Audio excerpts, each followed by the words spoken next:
Welcome back to the third and final segment of the Loveland Report and the Lone Ranger Show. We've been talking about how Wall Street has affected the rates. We've been talking about negotiating tactics when you're buying or selling a home, what to do there. I want to cover leapfrogging out of a house this segment, Bruce. Let's do it. And you were talking about refinancing. When is the right time? Dig into that because I want to ask you about recasting. Yeah. Okay. So first of all, refinancing means that you are refinancing either to pull cash out of your home or to lower your payments or your interest rate or eliminate private mortgage insurance. It's one of those reasons. So it's either a cash out refinance, which you need money for some other purpose, or it's a rate and term refinance. And that's just to lower the payments. You're not pulling any cash out of it whatsoever. So is it the right time?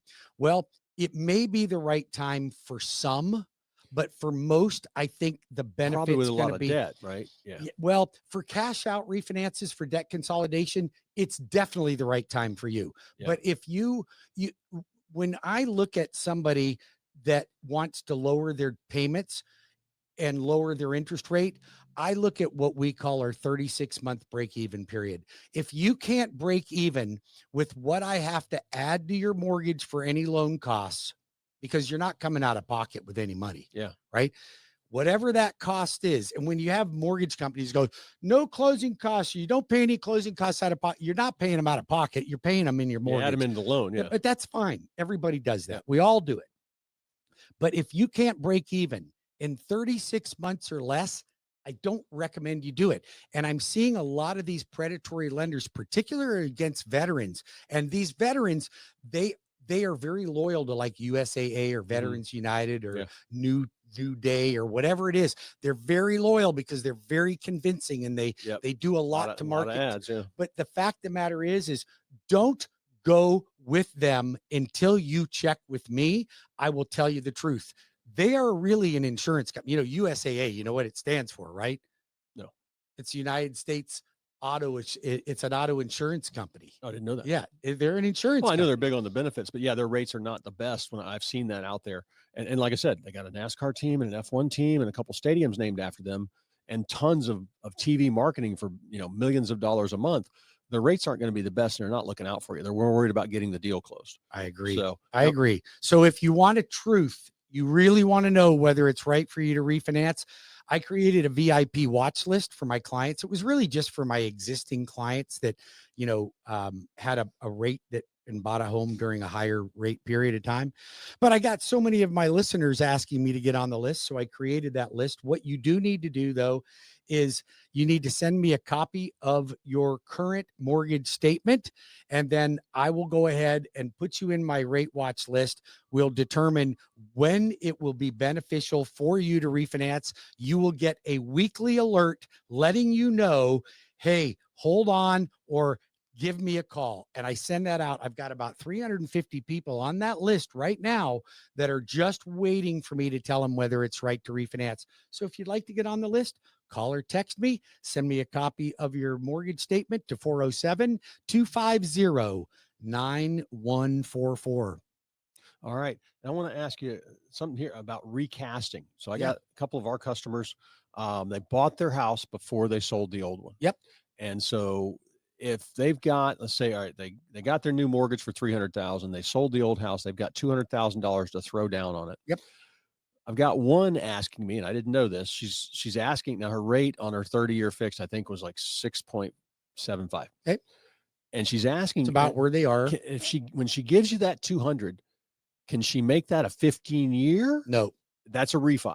That's a refi. It's really just going to go against that 6.75. You can still pay it in 15-year. You don't need to, but if you're trying to change the rate to a lower rate, like a 15-year, that has to be a refi. Yep. A recast would take that situation. You sold your other home. You got $200,000 to put down on a $300,000 mortgage. It's going to make it $100,000 mortgage. So if you had $100,000 mortgage and you put $200 down on it, your loan would just pay off earlier because you put a huge amount of money toward principal. Your payment's not going to drop from your payment will be the same as it was at $300. Yeah. So if you want the payment to be now based on the recast, new that's a recast. You can do it one time. It's about a $250 Okay, that's cost. the main thing I wanted to get to. It's only one time. you're not refinancing for which You're usually not runs about 2 or refinancing. There's 3% of the no loan amount. terms changing. Yeah. All I'm doing is changing the payment. Payment. So it still pays off over 30 years. So now you have a lower Well, that's what I payment. love about it. And real quick, dig into it. How many products do you guys have? More than I can count. Yeah, I mean, it's just More you've than got I can everything. count. VA, construction perms. So but I will tell you, on these recasts, the one type of loan you cannot do that on is a VA loan. You can do it on Okay, all right, conventional, you can do it on FHA, but you cannot do it on VA. Mhm. So I don't know why VA won't let you do it, but they won't. No recasting on that. And we had a situation where VA and FHA rates were running a lot lower than They conventional. still are. Is that still going lower? Still Okay. are Okay. much better. Now, but I have a client right now. They qualify for either way. I'm pricing them out on a 90% loan, and I'm comparing FHA to conventional. The FHA rate is much better, but by the time I add the mortgage insurance into it, the payment is only within about $30 difference of each other. So I recommended we stick with conventional. Yeah. That way, the mortgage insurance will fall off. On an FHA loan, it doesn't fall off at all. Now, if you put 10%, it'll fall off, but only after 11 years. And I would say, and I love our veterans, but sometimes a VA loan, if you do have a chunk of money to put down, is not the best thing also. Because you got the funding fee up front and stuff. Yeah, but your funding fee goes way down when you put money down. Like if a veteran goes zero down, they've got a funding fee. Their first time use is 2.6. Their second time use is 3.3. Understood. Okay. But there's a sliding scale. So if I put 10% down, that drops that funding fee. You're always educating me on all these different loans out there. It drops the funding fee. So I compare that because that's financeable. So I compare that to a conventional loan. And most of the time, I think the VA loan's a better deal. Okay. And then, all right, I want to dive into some things here on leapfrogging. Now, this is something you kind of cobbled this knowledge together and tag this. Our situation. Explain to everybody what that is. So leapfrogging I developed it because I knew that investing in real estate was a way I could amass wealth, and it really did work out for me. But I did not have 20% down to put down on investment properties. So what I did is I thought, well, why don't I buy a house, live in it, so I can get interest rates and a low down payment for a primary, live in it for a year to 3 years, keep it, rent it, and rinse and repeat, and just keep doing that over and over again. Because you know how many people in my 33 years of real estate, Bruce, I've had thousands of customers, but I've maybe had, I mean, I can count them on two hands, people that came to me and said, all right, I'm going to buy an investment property for all cash or 30% down. Right. But the people that ended up with rental portfolios that moved out of their home, that I saw people doing what you're talking about, but I never had a name for it. Leapfrogging. Right. Well, it worked for me because it's what I did. I just leapfrogged from one home to another. Now, the pros are that you will be able to leverage and use bank money and accumulate more properties. Now, the challenge that I find people have is either they're not increasing their rents. You and I coach them on that. They're not increasing the rents enough, or they become emotionally attached to a property, and then they don't want to move out of that property into another primary. It's a strategy to build your wealth. It is a strategy. And we've had people go from the big McMansion down to 3 leapfrog to 1 primary and 2 rentals. Yep. So there's all kinds of ways to do it. And it's different for every person. It's different if you're in your 30s. It's different if you're in your 70s. But we can help you because we've seen what works and what doesn't. But one thing to do before you leapfrog out, I was just talking to a gentleman over the weekend who's going to do this. He's got 2 homes now. He wants to move to his 3rd. Okay. And I said, get me your mortgage statement.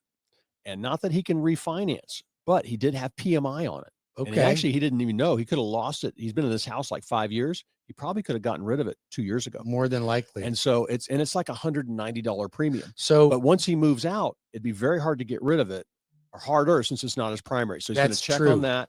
I had another one we fixed. She literally had an escrow problem. That's a whole other thing. She had her insurance. They had lender placed insurance. I helped her shop insurance. The insurance was like 10 grand a year. It's ridiculous.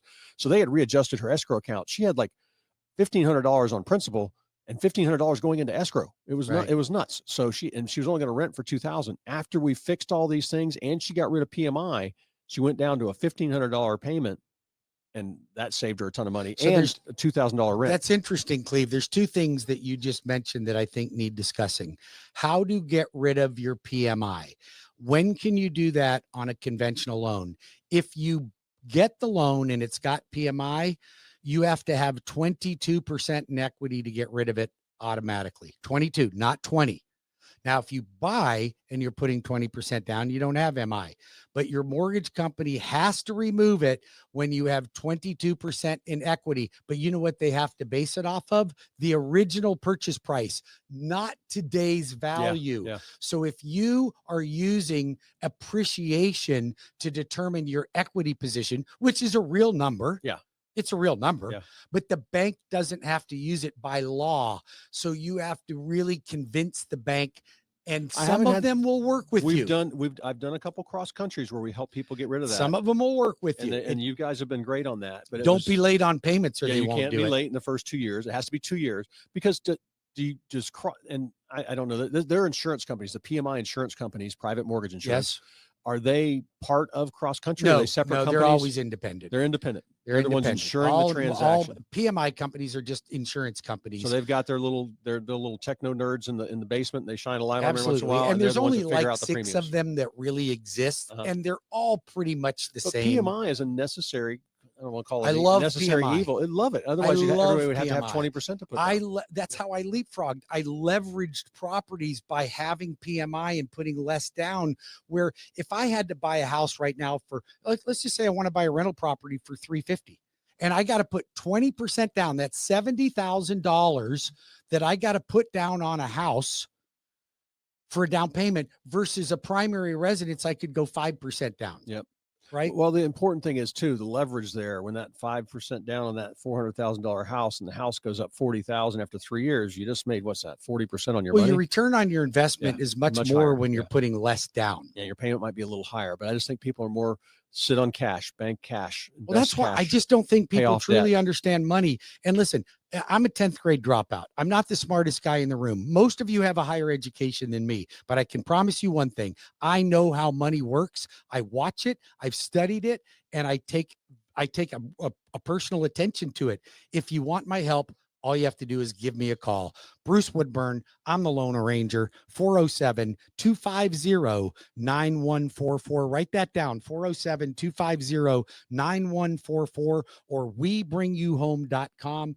I can help fix you, your kids, your employees. Help your employees become homeowners. Employers out there listening to me, bring them over to me. I'll put on a whole thing for you, and you can help your employees become homeowners. And then gift of equity. You got properties, you want to gift them to your children or grandchildren, I can show you how to do that. We've done a couple of those for our Leapfroggers. Lots of them. So if you're thinking about any kind of real estate situation, any kind of plan you want to make, whether it's now or a year from now, call me, 407-352-8118.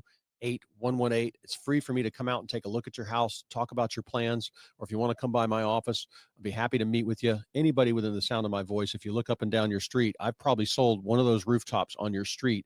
My family's been doing this with myself. We've been doing it over 50 years, Bruce. Yep, absolutely. There's a lot of experience there. You can count on Cleve. I can promise you he's not going to mislead you or convince you to do something so he can pick up a commission. It's not going to happen when you work with us. A house a couple months ago, Bruce, and in the garage was one of my mom's for sale signs from 1979, 1980. I gave it to her. She's probably gonna have it bronzed and placed in her living room. Oh my gosh. But it was she had bought the house. She was sitting the house open, new home in Sable in Longwood. And the gentleman had bought it from them and he was the original owner, and he remembered my mom. That's not why he called me. He goes, really? Because I don't remember the sign being in my garage. When he was cleaning out his garage, he found it and we took it. That's precious. It was, we've been around a while. That's why I say, give me a call. Like you look up and down your street, I've probably helped sell, buy, or manage one of those rooftops. 407-352-8118 or cleveloveland.com. Thanks for tuning in to us today. My name is Bruce Woodburn. I am the Loan Arranger. You can call, text me now, or go online and apply for your mortgage. webringyouhome.com or call or text 407-250-9144. That's 407-250-9144. Tune into the Loan Arranger radio show Sundays at 11 o'clock. If you're traveling through Tampa, listen to me on the bone at 102.5. Thank you so much. God bless each and every one of you. Cleve and I truly appreciate your loyalty, your friendship, and your trust. So thank you very much and have a great weekend.